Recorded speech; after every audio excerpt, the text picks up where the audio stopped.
There are multiple ways to get a book out in the world, and today we're looking at one author's track record of crowdfunding 7 titles and counting. Welcome to Everything Cookbooks, the podcast for writers, readers, and cooks. I'm Kate Leahy, and joining me today is Kristin Donnelly. Hey, Kristin. Hey, Kate. So today we're talking about crowdfunding and how you get it done. And I kind of think this is something we always talk about, like you need a platform. You need to build your platform. You build it, they will come. This is the opposite. You get people to come and then you build the thing, right? Yeah. If they come, I will build it. Yes.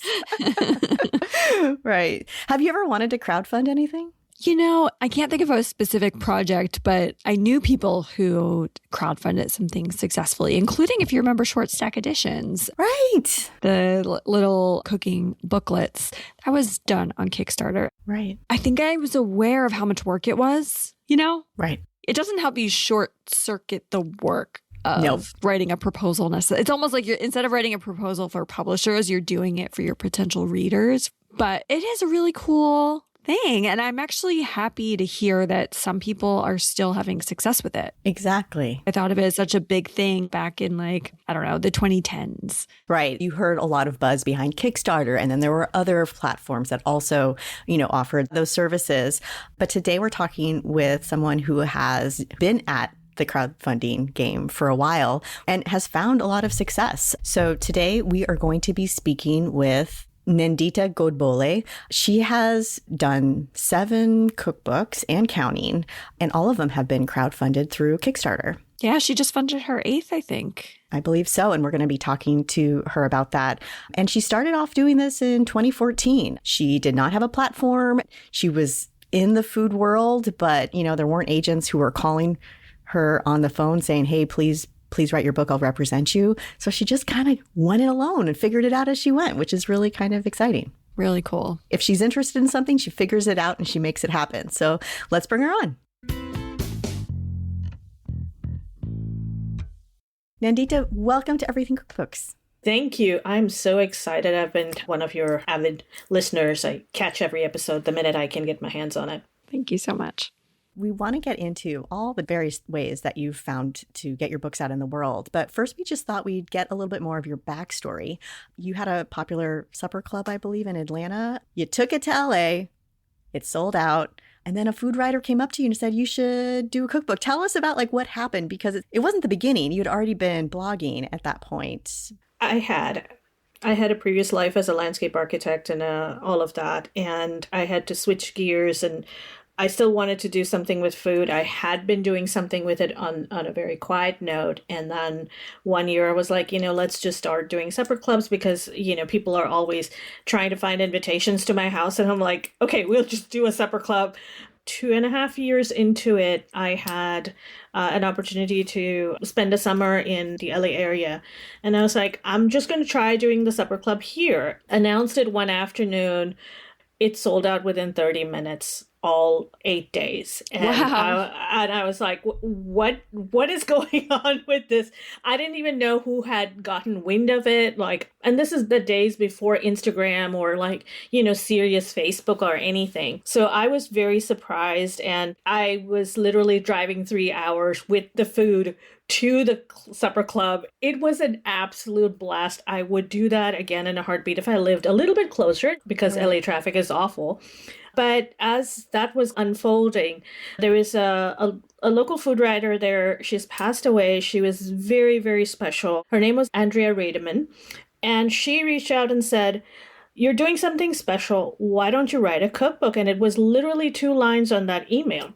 People had already been asking me for recipes, and it got the bug started. So I reached out to a couple of agents, and I didn't have any sort of a platform. I was just sending information out to friends, and they told friends. So all the things that we look at now about platform and numbers and whether you have a footprint in the social space, I didn't have any of that. And they also told me Indian cuisine is a really tough sell. On top of it, you don't have any of the bells and whistles that we would look for in an author.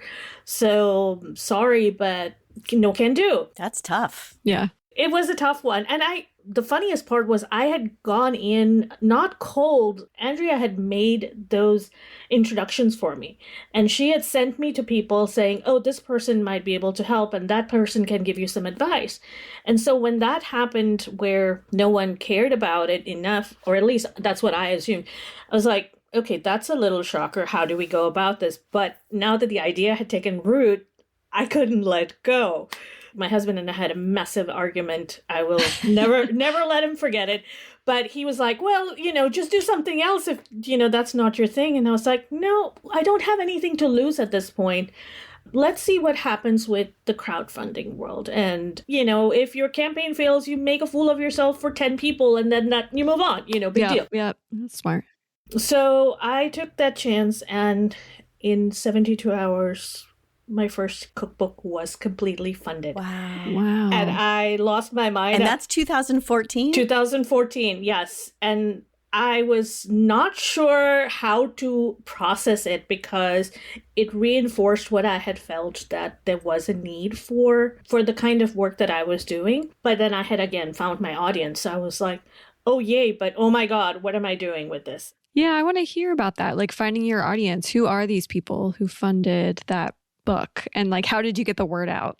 Basically, I had a campaign on Kickstarter and I have used that platform extensively. I am of the belief that someone else has to want it as much as I have to.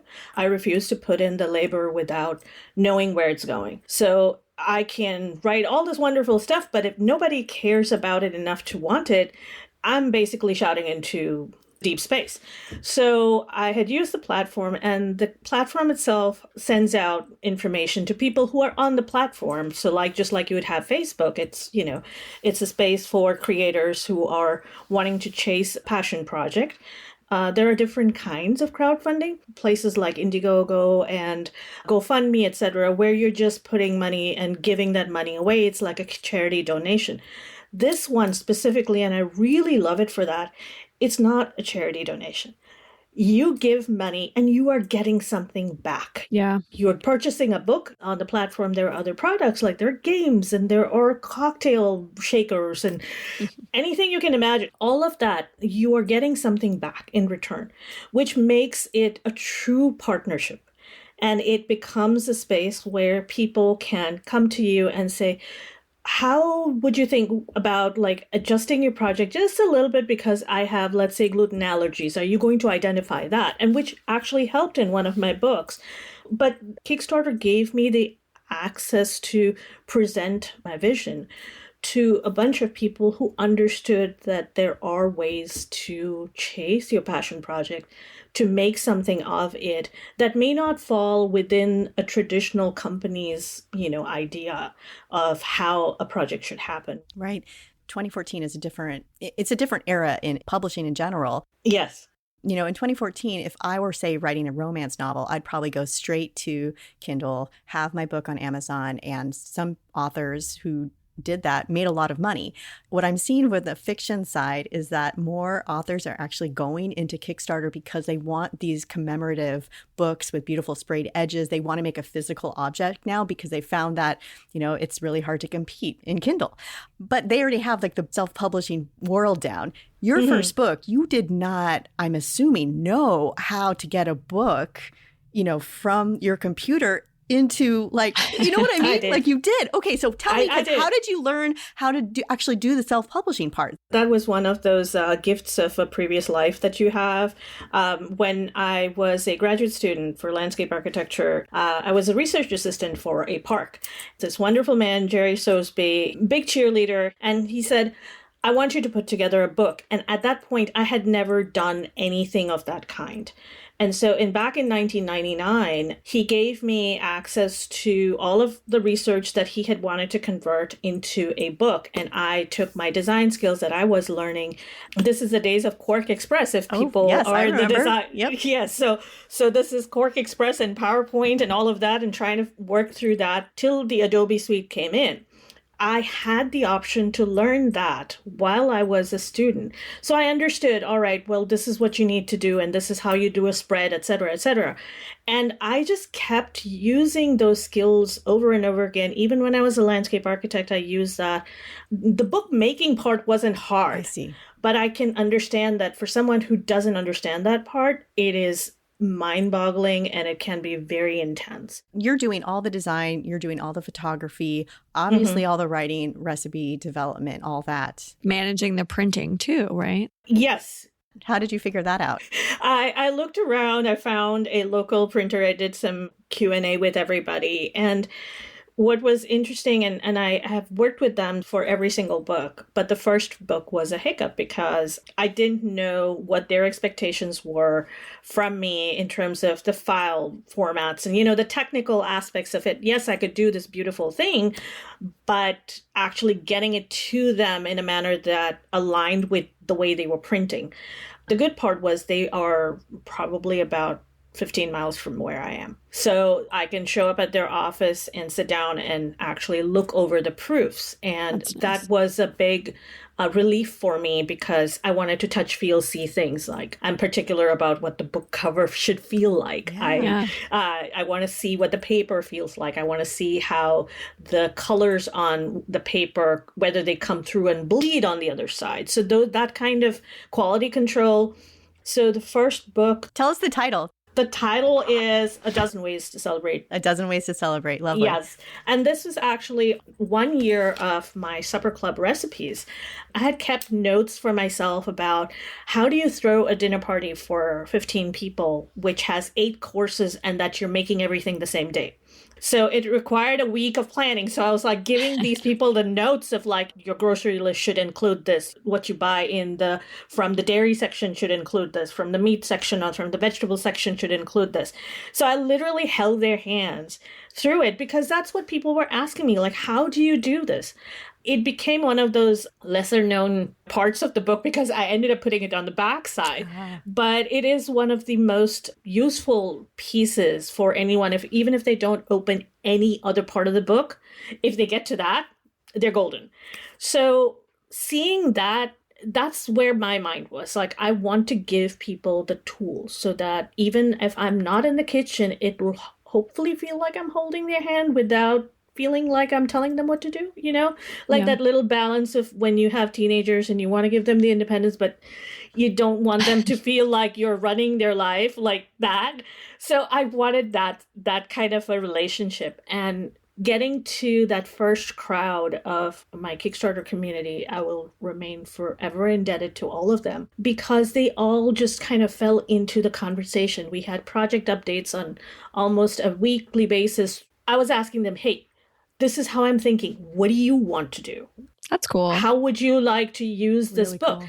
So it made that become a conversation rather than me just thinking in my head like, oh, I want this to happen and I have these grandiose visions and no one can use them. It's a useless book. So that became a way to understand not only the platform, but also the way I wrote. Every book just got more and more intense. When A Dozen Ways to Celebrate, the week before I sent it to print, I actually pulled out an entire chapter. Oh, wow. Wow. The one chapter that I took out became actually, I'm going to pull this out. I was going to say, did it become another book? Oh, nice. Crack the Code. It is called Crack the Code, and this is actually my global bestseller, and I still use this because this has literally the techniques of every recipe. And I pulled this out because it was more technical. And I was like, there is a book inside a book. You can't do that. That's too much information.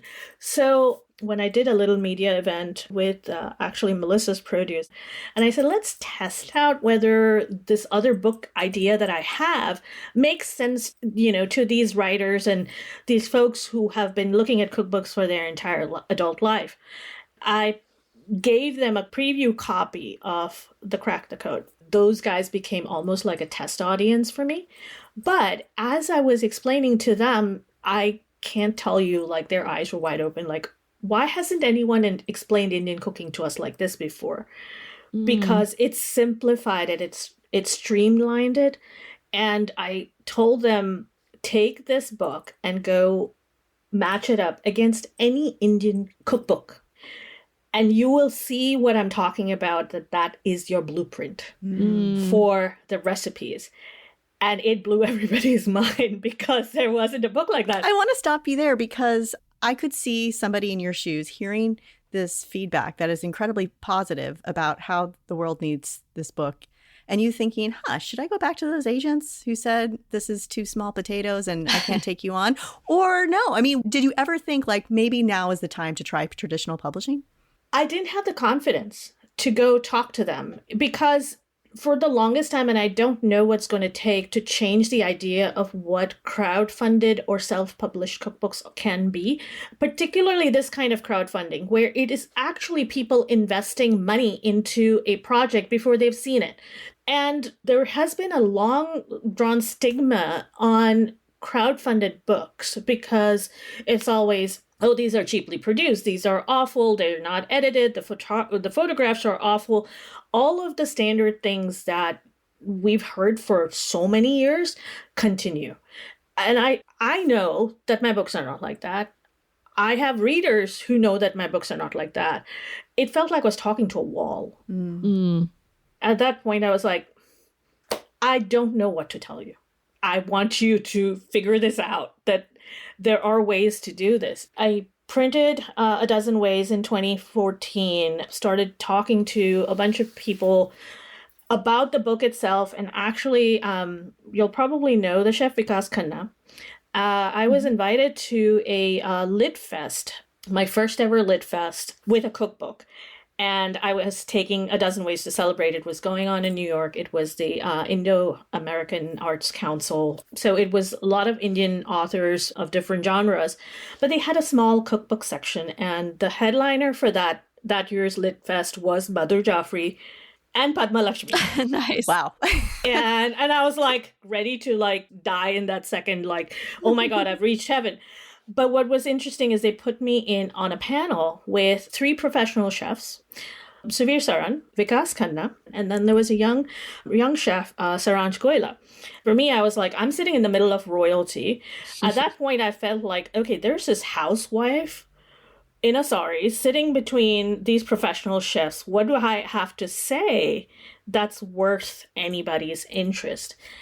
Vikas Khanna sat on one side and he was in a zone. He was talking about his journey as an author.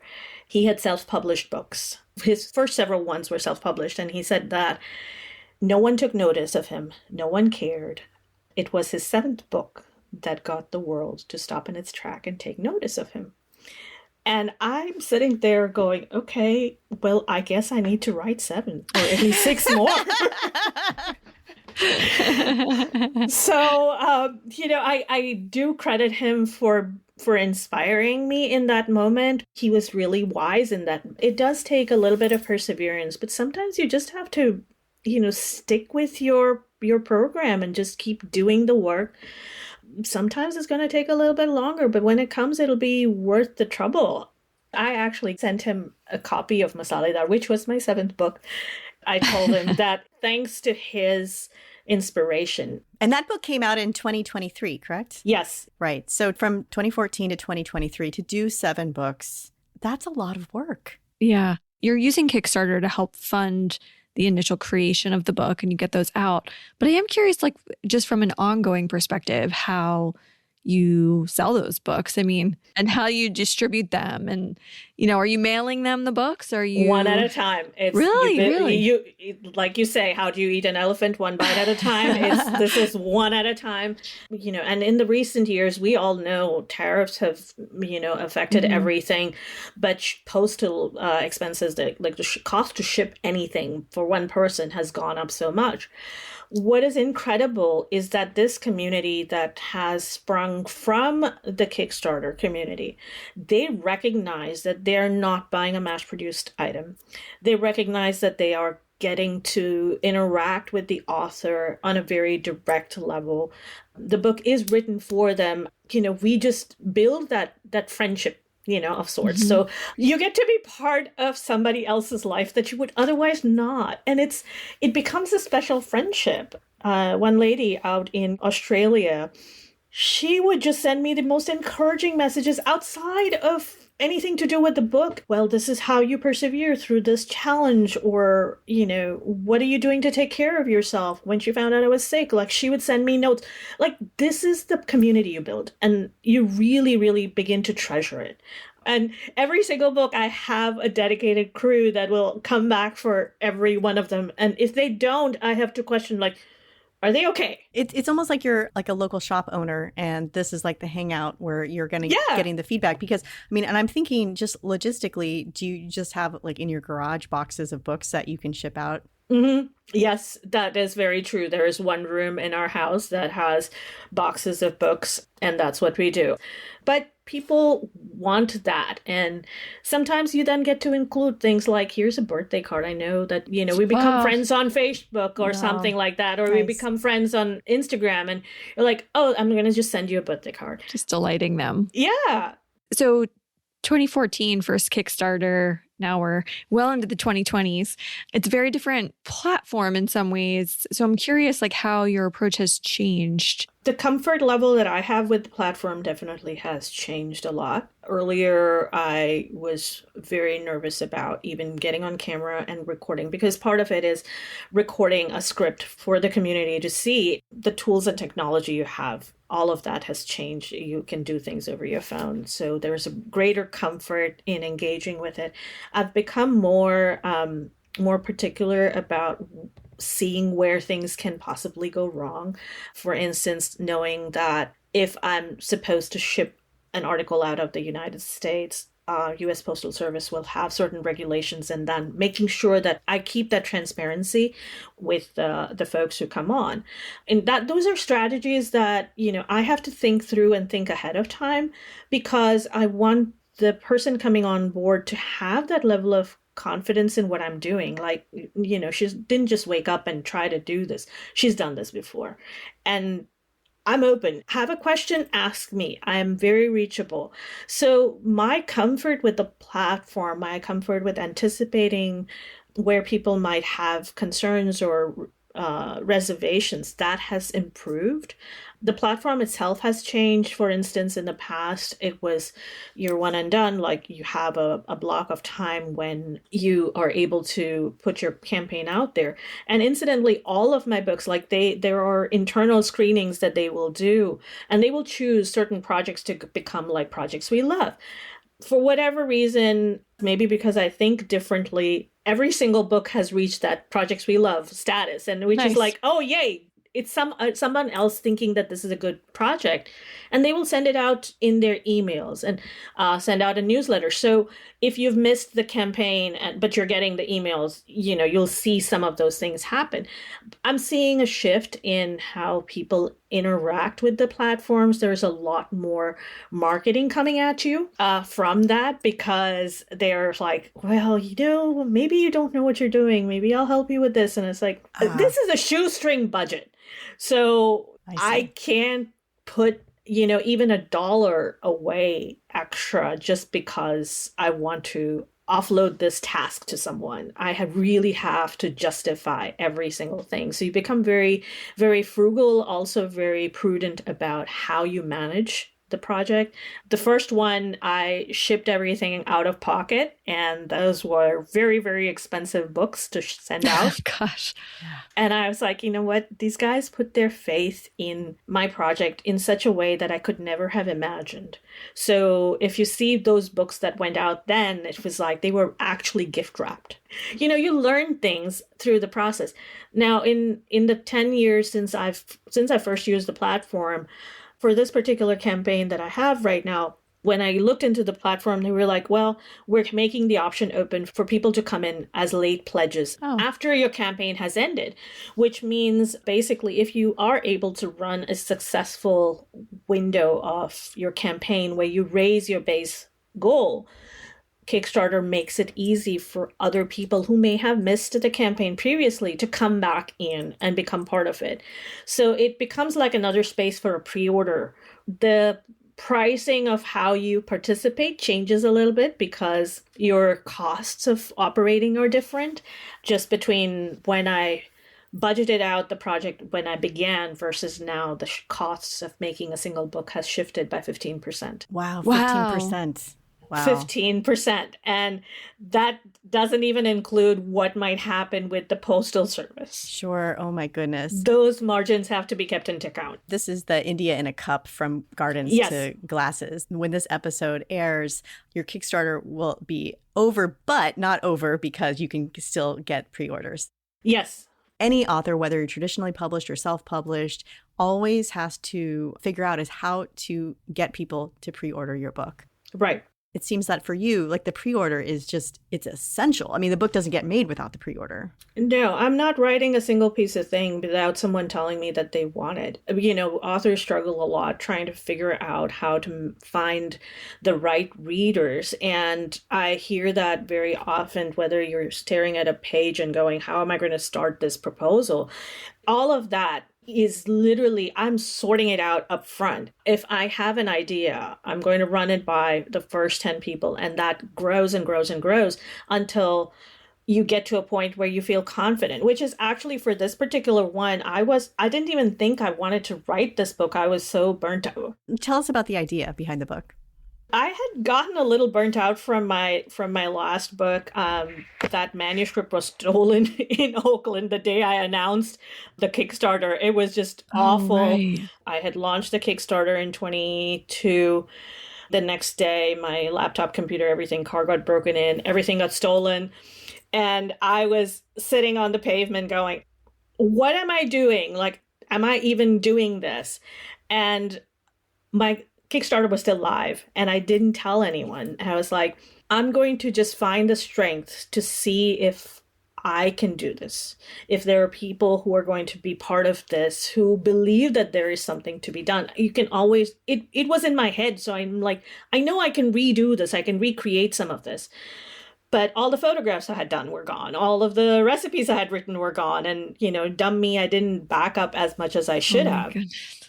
Yes, I know. The person who stole it sold it for $400 probably. But God. Yeah, so like all of that happened. Then I got asked to come in for Food Network for one of their Diwali episode series they were doing. And as that was happening, my husband's like, you know, the same guy who told me like, oh, you know, you're stupid, don't do your book. We've been married 25 years. So, you know, he's like, this is your calling. People are finding you because you have something to say and you have something to offer that isn't there elsewhere in the world. Don't give up on your book yet. At the worst, if you feel that you cannot do this, go ahead and return everybody's money. And that's, you know, that's where you're at. And you will have not burnt any bridges, but you at least have a plan. Because I was spinning into depression. You know, when you lose 20-some years of work, you're like, oh my God, what am I doing? So it gave me that boost. But in that book, there was one chapter that I did on the very end, which was a chapter on masaledar drinks, which is drinks that use spice blends. And I had adapted some of the spice blends into cocktails and mocktails and drinks. Not chai, not lassi, not any of the non-alcoholic ones, but these actually all had alcohol with the option to skip the alcohol. I was surprised at how much people loved it. Everyone was like, oh my God, people tell us that we should drink red wine with Indian food, but oh my God, I should actually seek out cocktails and I should seek out Indian beer and I should seek out all of this stuff. And this just happens when you have give and take in conversation. And so I was like, okay, I guess we're working on the next book. So you were burned out though. You made your deadlines, and that book, tell us the name again of the book. It's called Masaledar. The book is classic Indian spice blends. And also that book went on to win awards, get a lot of recognition. So yes. Do you think like by doing it over, you made it better than it would have been had you gone with the original draft? Or is that just hard to say? It's just too painful. It's too painful to revisit. I don't know. No, I will tell you though, what happened when the book got stolen, was that it made me revisit what my purpose was in writing the book. It also gave me the space to do is because I was at home sitting in front of an empty desk. We didn't have my new replacement figured out. I started taking on pottery and I'm sitting there throwing things and I get people telling me, oh, we're so excited for your next book. And my brain's going, I don't know if it's going to happen. And that, along with the Food Network thing, I was like, let me start making some of the utensils that would go into this book, because I knew I wanted to make it special. It took me in paths that I wouldn't have otherwise had it not been for that extra jolt. I wouldn't recommend it for even your worst enemy. I wouldn't wish it on anyone. But it did force me to focus on what I was doing with this book. The critique I got for Masaledar was, we've seen so much of the same stuff. And Mark Satterwell from Kitchen Arts and Letters, I had just sent him a book and I said, would you consider carrying it? And after he ordered some for his store, he said, oh, by the way, I did put up a review for it. And it was like, oh my God. Wow, nice. One of the things he said was, it pushes the boundaries of where we think Indian food is in this publishing space and where it can be. And this is just opening the door. I love that. So, I mean, I got a lot of encouragement for it after people saw it. But if you don't have the millions of followers, it's really hard to get people to understand what's going on in your head. But you have to know it yourself. Yeah. So India in a Cup takes a chapter from the previous book and builds it out into a full book. And you're doing that, if I'm understanding correctly, because that's what you're hearing from your audience, what they want. There have been a lot of books on Indian cuisine, but there isn't a book that is comprehensive or deep enough about Indian beverages that is not chai. And I have written a book on tea. So that is not chai, or that is not Ayurvedic beverages, because the tea and Ayurvedic beverages book was written together. That is 7 Pots of Tea. I don't want to repeat that, but there is such a vast variety of beverages that are within India that make space for the cocktail space. And I've written a couple of articles about it. I've done enough research about what's happening in the restaurants. I know that this is out there. This is what people are looking for, is that bridge of how do you appreciate a cuisine that you're not super familiar with in a way that is easy. I'm not trying to make Indian food easy for you. I'm trying to bring you to that space where you can, if I tell you what is kokum, you're not going to have questions all over your forehead. I would love for you to appreciate that flavor. There's so much in there. So taking that and just kind of saying, all right, well, now that you have tasted all those Indian meals that we've seen across every single Indian cookbook there is, let's bring you to the bar. What's beautiful is I'm finding that everyone is open to the idea of having spirit forward and spirit free versions in the same space. Mm-hmm. And India had spirit forward versions without them being gin or vodka and whatever. They were their own. So how do we mold those? How do we adapt those ideas into the modern table, into the modern kitchen? And I will say that I was thrilled out of my mind. I was able to recreate a 2,000-year-old recipe with ingredients I found in Atlanta. Wow. And I was like, how is that possible? But it is possible. Wow. In between books, I'm wondering how you maintain connection with your readers and audience. Is it exclusively through Kickstarter, or do you have a separate email list or Facebook group, or what do you do? Not at all. One of the good things about Kickstarter is that they ask the creators to respect the email list that you build and not beyond the project itself. Oh. I stick to that. I do not like reaching out to people just because they have purchased a book from me in the past. Life could have taken them different directions. But what I do is I will go back to that project page where the community still exists and say, hey, I'm working on a new book. This is what's going on. Reach out to me if you have questions. This is where you can find it. Come find me on social media, whatever. And I let my readers find me. Got it. Otherwise, it's intrusive. And that's just me. Other people handle it differently. And people will come up to me and say, oh, you know what? I purchased X, Y, and Z from you. Then my email died. lots of things happen. So it's really impossible to chase my reader. I would rather they find me. And you're findable. I guess that's the thing. You have to be findable. I have to be findable. My Instagram is where I put out information. Public bulletin. Right. It's a public bulletin board. Yeah. Right. So, you wait for people to find you. Hopefully they're happy and surprised and, we build a good friendship.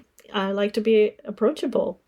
As we're wrapping up our conversation, I wanted to know if you would leave us with some words of wisdom. If I was in a situation where I have this story I want to tell in a cookbook format and I'm like Kickstarter curious, what kinds of things should I be considering? Great question. We could do an entire show on that. True. But yeah, I would say start with trying to write down as though you are leaving a legacy for somebody that you really, really care for. Create that outline in your head. It is no secret. I write every single book for my daughter because I'm like, I know she doesn't want to step in the kitchen with me because I can be a taskmaster. So I'm like, I'm just going to leave you with books and like, let you be, But that kind of approach, I think sometimes helps because you then begin to care about your work in a way that doesn't look just at the numbers and doesn't look at what accolades you might get out of it. And all of that just falls to the sidelines because if you don't care about your own work, no one else is going to. That goes for any product out there, whether you're making a shoe or a garment or a book. If you're exploring printing it out and publishing it out, I would say talk to a few people. There are lots of agents who will guide you one way or another. And I think in the world that we are in now, agents are beginning to recognize that they are not the be all end all and it's not a gatekeeping situation anymore. There are many ways to do the work. Like Kickstarter actually becomes like one of those spaces where there is no gatekeeping anymore. It's like you go and you find people and you do the work and you do it all yourself. And if you fail, you fail. That's also on you. You don't blame anyone for it. But there are people who will help you. Sally Eckes, obviously, we all love her. But there are so many other people who offer guidance. Talk to Diane Jacob, like pop in one of her office hours or talk to her. She's a gem of a person. Or read her book. Like her book is really great for that as well. And get your tools together. Figure out if you want this on your bookshelf. If you were leaving all of your earthly possessions to someone, would they want it on their shelf? And that'll help just identify whether it's worthwhile or not. And then see where you are in terms of comfort, whether you're comfortable approaching a screen and telling people your story, and then leaving it to whoever is out there to judge you for that. Because you do get judged. No matter how you get published, you'll get judged. You will get judged. But even that video that you put up for Kickstarter, you want to feel comfortable and confident about your project. If you're confident, it'll show through. Kickstarter has ways to help you, like there are creator handbooks, etc. They do have lots of tools. But at the end of the day, it is your project. You have to decide whether it's something that you can realistically put together. I know my deadlines. I know my pace of work. I know how it goes from point A to point B through the alphabet where I can run through it and give you a fantastic product. I know it. That doesn't mean that you might know it. Talk to people, build a team around you if you can. What I will say is that the more people who are in it, the more ways that things can shift. Your vision for a book may be different from your photographer's vision for the book versus, someone else's vision. So you want to see how big your core team is. Maybe you just hand away some part of the work to someone else and say, you shoot the cover, don't talk to me about it. Like, I don't want to know. But I think it really comes down to that, is understanding how you want your book to exist in the world, what you want people to use it for, whether you see them hanging on to it and passing it down, or if it's something that someone will treasure. Those treasures is what ends up sticking. people using it. And if it finds itself on, the bargain bin somewhere in a Goodwill shop, that's fine. I'm glad they didn't toss it into the fire and someone else is using it, So Right. I'm always good with that. I'm like, if you hated the book, send it back to me. I don't want you to have a book you don't like. More books down the pipeline. You've already hit 7. You're going to have 8 by next year. You're thinking you're just going to keep building that backlist? I don't know. We will see. I mean, I could write 6 other books that are allied to Masaledar because I literally just scratched the surface on that. And every time I talk to somebody from India who saw the book and they were like, oh my God, you've included this recipe. There are people who are constantly so excited that someone had this conversation about something that was special to them. And then they're opening more doors of ideas to me like, oh my God, you have to do this. And I'm like, okay, let's take a deep breath. What's next? I like that, though. There's not like a limit on the ideas. The idea generating keeps happening. I do have one book in mind, but I don't know. I'm going to need like my daughter to help me with it because... Keep it to yourself. Yes. Yeah. That's another thing, actually. Be careful how you share your idea. I talked to an agent there in India and they strung me along, took the idea and published a book.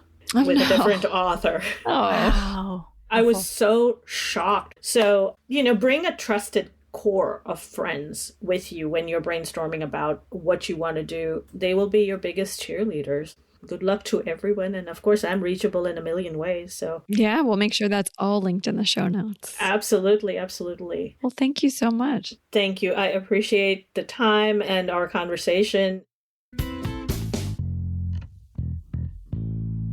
Before we sign off, I want to tell you about Food Friends, Home Cooking Made Easy, a podcast for anyone who enjoys shows about cooking and baking. The hosts, Sonia and Carrie, are former professional chefs and longtime friends, and their show delivers both inspiration and lots of practical kitchen tips. And what I really love is they often talk about their favorite cookbooks, new and old, and the recipes that they've tried from them. New episodes come out twice a week, and I like to listen when I'm on my way to the market or looking for fresh kitchen inspiration. It's kind of like hanging out and chatting with a couple of friends who love to cook. Find Food Friends wherever you get your audio, and you can get more information at their Substack, foodfriendspodcast.substack.com. Thank you for listening to Everything Cookbooks. For more about each episode, subscribe to our newsletter at everythingcookbooks.substack.com. Here are some other ways to support the show. Go to everythingcookbooks.com and check out our totes, t-shirts, sweatshirts, and other great merch. You can buy us a round of coffee there too, or leave us a 5-star review on Apple Podcast or wherever you listen. That truly helps new people find the show. Thank you, as always, to our editor, Abby Cirquitella, and until next time, keep on writing, reading, and cooking.